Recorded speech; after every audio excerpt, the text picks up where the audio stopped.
Hello friends, welcome to SSC coaching centre. जितने भी बच्चे रेलवे एनटीपीसी की तैयारी कर रहे हैं और हम रेगुलर उनके लिए वीडियो अपलोड कर रहे हैं ताकि उनका एग्जाम बहुत अच्छा हो। तो चलिए स्टार्ट करते हैं। पहला सवाल है, 15 आदमी 9 दिनों में 540 रुपये कमाते हैं तो कितने दिनों में 18 आदमी 360 रुपये कमाएंगे। इसके लिए एक फॉर्मूला होता है। ये प्रश्न टाइम एंड वर्क का है।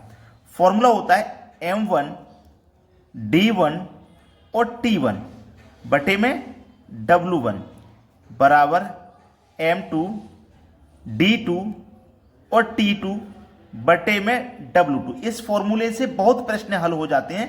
आप इस फॉर्मूले को याद कर लें। प्रश्न में जिस चीज की वैल्यू दी जाएगी आप वही पुट करेंगे।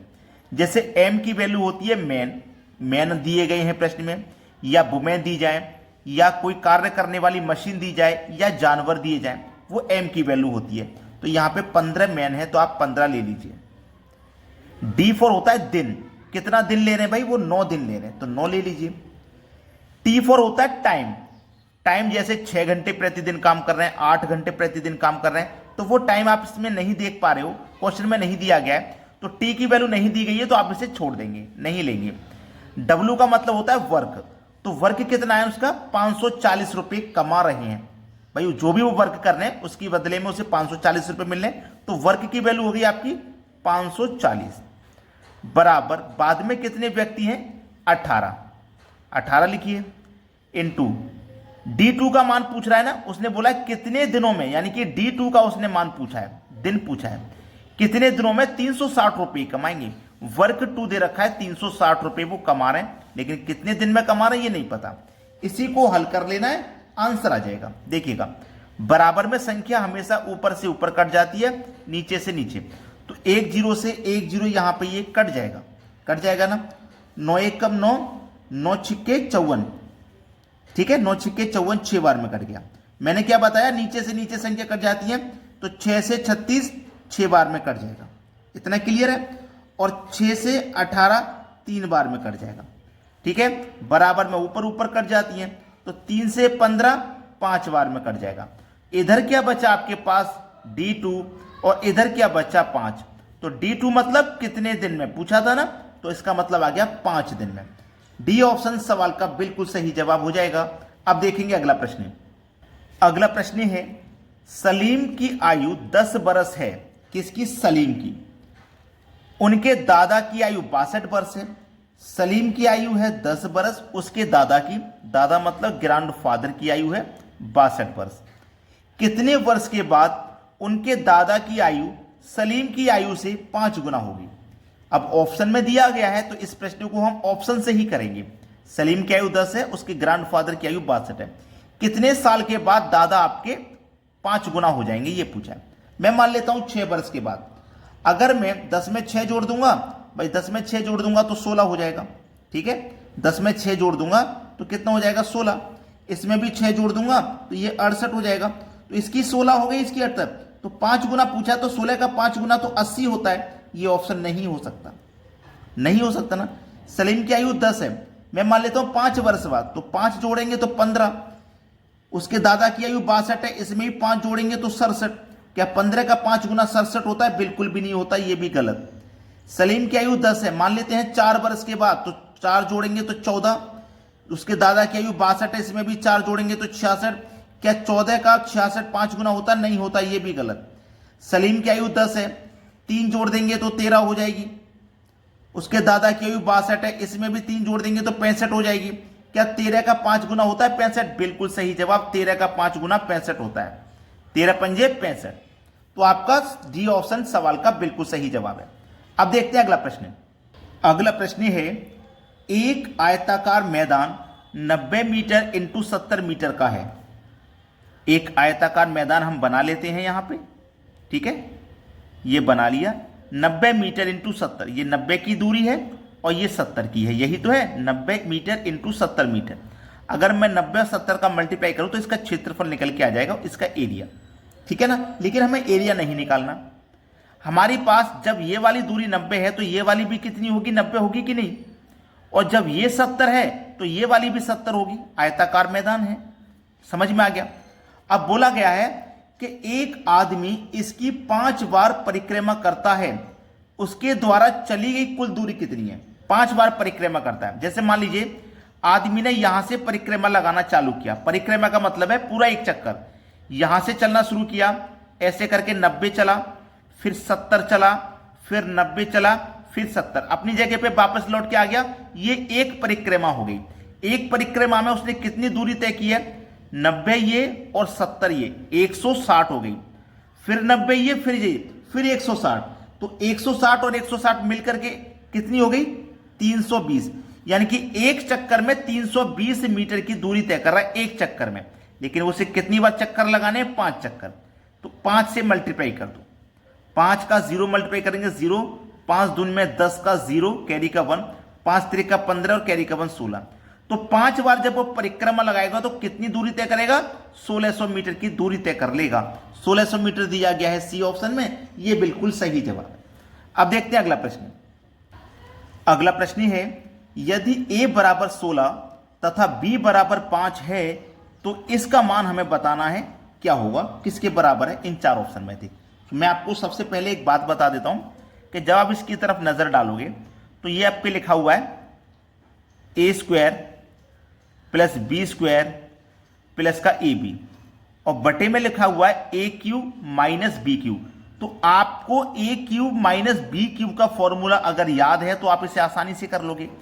a³ बराबर b³ बराबर क्या होता है? a³ बराबर b³, a माइनस b, ठीक है, into a² plus b² plus का ab।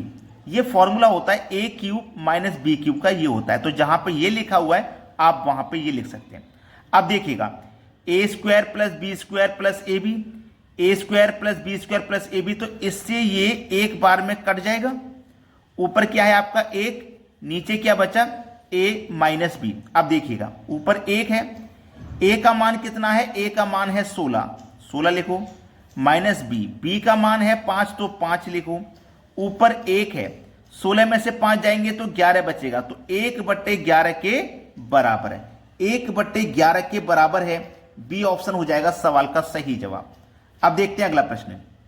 अगला प्रश्न है, 7 क्रमांगत संख्याओं का औसत 20 हो तो उन संख्याओं में सबसे बड़ी संख्या है। 7 संख्या, 1 2 3 4 5 6 7 संख्या। ये जो औसत बोला गया है ना, याद रखना औसत हमेशा बीच वाली संख्या होती है, बीच वाली संख्या। तो ये 7 संख्या है ना, तो 7 में बीच वाली संख्या औसत होगी, तो बीच में मेरा 20 आएगा। तो 3 इधर से छोड़ दो, 3 इधर से छोड़ दो, ये हो गया मेरा 20, ठीक है। ये क्या हो गया? मेरा 20 हो गया, ये मेरा औसत है। अब संख्या कैसी है? क्रमांगत है, लगातार है। जब क्रमांगत है, लगातार है, तो 20 के बाद में आ जाएगा 21, 21 के बाद में 22, 22 के बाद में 23, 20 से पहले 19, 19 से पहले 18, 18 से पहले 17। ये मेरी बीच वाली संख्या, जो औसत होती है हमेशा बीच वाली संख्या, याद रखना। तो सबसे बड़ी संख्या पूछ रहा है क्या है, तो सबसे बड़ी संख्या तो 23 है। 23 यानी कि बी ऑप्शन बिल्कुल सही जवाब। अब देखते हैं अगला प्रश्न। अगला प्रश्न है, यदि किसी वस्तु को 425 रुपए में बेचने पर उतना ही लाभ होता है जितनी उसे 355 रुपए में बेचने पर हानि होती है, तो उस वस्तु का क्रय मूल्य क्या है? बहुत अच्छा सवाल। अगर मैं 425 में बेचूंगा, मान लो 10 रुपए का हानि लाभ हुआ, तो 355 में बेचूंगा तो 10 का नुकसान होगा। यानी कि लाभ और हानि बराबर उसने बोला, जितने का लाभ होगा उतने का ही हानि। तो ऐसा सवाल कभी भी रहे, दोनों को जोड़ के 2 से डिवाइड कर देना, दोनों को जोड़ के 2 से डिवाइड कर देना, ऐसा सवाल कभी भी रहे। तो 425 प्लस 355, दोनों को जोड़ के 2 से डिवाइड करना है। दोनों को जोड़ेंगे तो कितना हो जाएगा? ये 400, 300, 700, 55 में जोड़ दो 25, तो 80, यानी कि 780 है दोनों को जोड़ने के बाद। 2 से डिवाइड में कर दूंगा तो कितना हो जाएगा? ये हो जाएगा 390, यानी कि क्रय मूल्य उसका 390 रुपये है। 390 रुपये। हम देखो 390 रुपये को पहले कितने बेच रहे थे? 425 में। भाई 300 रुपये की चीज को हम कितने बेच रहे हैं? 425 में। और यहां 300 की चीज को बाद में कितने बेच रहे हैं? 355 में बेच रहे हैं, यही तो है। तो 390 की चीज को मैं 355 में बेचूंगा, कितने का नुकसान है भाई? भाई कितने का नुकसान है? 390 की चीज को मैं 355 में बेचूंगा तो मेरे पास 35 कम में बेच रहा हूं मैं, देख लीजिए 35 कम में बेच रहा हूं। और 390 की चीज को जब मैं 425 में बेच रहा हूं तो यहां देखो 35 ज्यादा में बेच रहा हूं। तो लाभ और हानि बराबर हुआ कि नहीं हुआ? तो इस तरीके से आप बड़ी आसानी से सवाल को कर सकते हो। क्रय मूल्य 390 रुपए है, सी ऑप्शन सही जवाब है। अब देखेंगे अगला प्रश्न। अगला प्रश्न है, एक राशि साधारण ब्याज की दर से 3 वर्ष में 815 रुपए होती है और 4 वर्ष में 854 रुपए होती है, वह राशि क्या है? देखिए कोई राशि है जो कि 3 वर्ष में हो रही है 815 रुपए और 4 वर्ष में हो रही है 854 रुपए।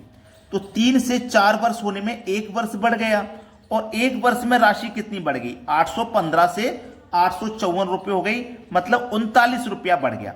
यानी कि 1 वर्ष में जो ब्याज मिल रहा है वो 39 रुपया है ना। और मेरी जो राशि है वो 3 वर्ष में 815 हुई है, मतलब 3 वर्ष का ब्याज लगा के ही तो हुई है 815। तो 1 वर्ष का ब्याज 39, तो 3 वर्ष का ब्याज कितना हो जाएगा? 39 का गुना 3 कर दो, 3 निम 27 का 7, हासिल लगे 2, 3 तिरिक का 9 और हासिल के 2 11। यानी कि 3 वर्ष का ब्याज 117 रुपए इसमें शामिल है, क्योंकि 3 वर्ष के ब्याज के बाद में इतनी हुई है। तो मैं क्या करूंगा, इस 815 में से ब्याज माइनस कर दूंगा तो मूलधन बचेगा। ब्याज 117 है, ब्याज को हटा दो, मूलधन बचेगा केवल 15 में से 7 जाएगा तो 8, ठीक है। इधर 0 बचा, इधर से कैरी ले लो तो 10, 10 में से 1 गया 9, यहां 7 बचा, 7 में से 1 गया 6, 6 9 8, यानी कि डी ऑप्शन है सवाल का बिल्कुल सही जवाब। अब देखते हैं अगला प्रश्न।